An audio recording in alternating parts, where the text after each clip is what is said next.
Hello friends, आज की इस वीडियो में बात करेंगे कक्षा 10 विज्ञान की वर्कबुक कार्य पुस्तिका के कार्यपत्रक 1 जो कि रासायनिक अभिक्रिया एवं समीकरण पर आधारित है। चलिए शुरू करते हैं आज के इस वीडियो को प्रश्न 1 के साथ, जिसमें हमें कहा गया है अभिक्रिया 2Mg + O2 = 2MgO में अभिकारक व उत्पाद कौन कौन है।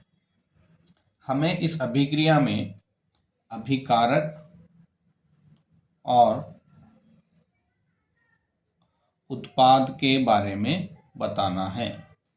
तो अभिकारक की बात करें तो इस अभिक्रिया में Mg और O2, Mg और O2 मैग्नीशियम और ऑक्सीजन जो है वो हमारे अभिकारक हैं जो क्रिया में भाग ले रहे हैं। और उत्पाद की बात करें तो MgO मैग्नीशियम ऑक्साइड जो है वो उत्पाद है। चलते हैं नेक्स्ट क्वेश्चन पर, जहां हमसे कहा गया है कैल्शियम कार्बोनेट का सूत्र लिखिए।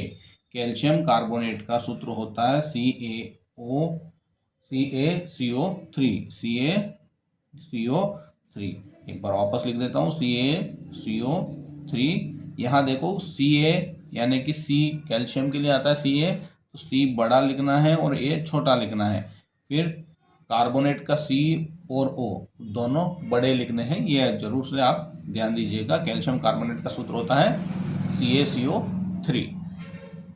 द्रव्यमान संरक्षण का नियम लिखिए। तो हम लिखेंगे इस नियम के अनुसार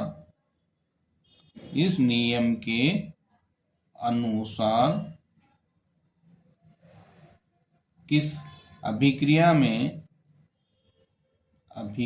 में द्रव्यमान सदैव नियत रहता है।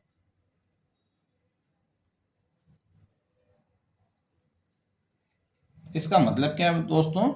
इसका मतलब है कि रासायनिक अभिक्रिया जब होती है तब अभिकारकों का जितना द्रव्यमान है उत्पादों का द्रव्यमान भी उतना ही रहता है, उसमें किसी भी प्रकार का परिवर्तन नहीं आता है। चलते हैं नेक्स्ट क्वेश्चन पर। रासायनिक समीकरणों को संतुलित करने वाली एक विधि का नाम दीजिए। तो आपके कक्षा 10 में जो प्रचलित विधि है उसको हम कहते हैं हिट एंड ट्रायल विधि। हिट एंड ट्रायल विधि। हिट एंड ट्रायल विधि जो है आपकी, इसमें रासायनिक समीकरण को संतुलित करने वाली है। इसके बाद है हमारा बुझे हुए चूने का रासायनिक नाम। बुझे हुए चूने को हम कहते हैं कैल्शियम हाइड्रोक्साइड। क्या कहते हैं? Calcium hydroxide. इसके रासायनिक सूत्र की बात करें तो कैल्शियम का Ca और हाइड्रोक्साइड के लिखेंगे कोष्टक में OH और ब्रैकेट बंद करके हम लिख देंगे यहाँ पर 2, कैल्शियम हाइड्रोक्साइड। ठीक है, बुझे हुए चूने का रासायनिक नाम कैल्शियम हाइड्रोक्साइड CaOH2। फिर बताया गया है कि निम्न समीकरण कौन सी अभिक्रिया का प्रकार है। देखिए यहाँ पर कॉपर सल्फेट है जिसको जिंक से क्रिया कराई जा रही है और जिंक सल्फेट बन रहा है और कॉपर अलग हो रहा है। मतलब यहाँ पर क्या हो रहा है कि जिंक क्रिया कर रहा है और इस यौगिक में से, कॉपर सल्फेट के यौगिक में से कॉपर को विस्थापित कर दे रहा है और खुद उसके साथ यौगिक बना रहा है। तो यहाँ पर जो अभिक्रिया है वो कौन सी हो जाएगी? विस्थापन अभिक्रिया। कौन सी अभिक्रिया हो जाएगी? विस्थापन अभिक्रिया यहाँ पर होगी। ठीक है, नेक्स्ट, द्विविस्थापन अभिक्रिया का एक उदाहरण दीजिए। द्विविस्थापन अभिक्रिया का उदाहरण पूछा है हमसे, तो हम यहाँ करते हैं BaCl2 बेरियम क्लोराइड, BaCl2 को अभिक्रिया कराते हैं हम सोडियम सल्फेट Na2SO4 के साथ।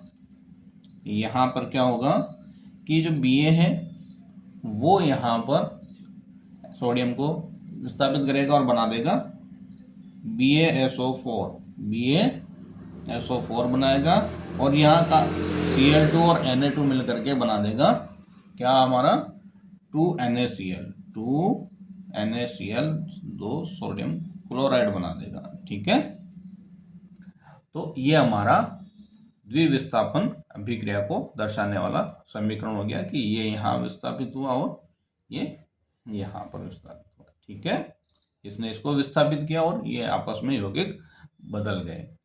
ठीक है, अब देखते हैं अभिक्रिया ZnO plus C equal to Zn plus CO में कौन सा अभिकारक उपचयन हो रहा है तथा कौन सा अपचयन। तो हमें यह बताना है कि किसका उपचयन हो रहा है और किसका अपचयन हो रहा है।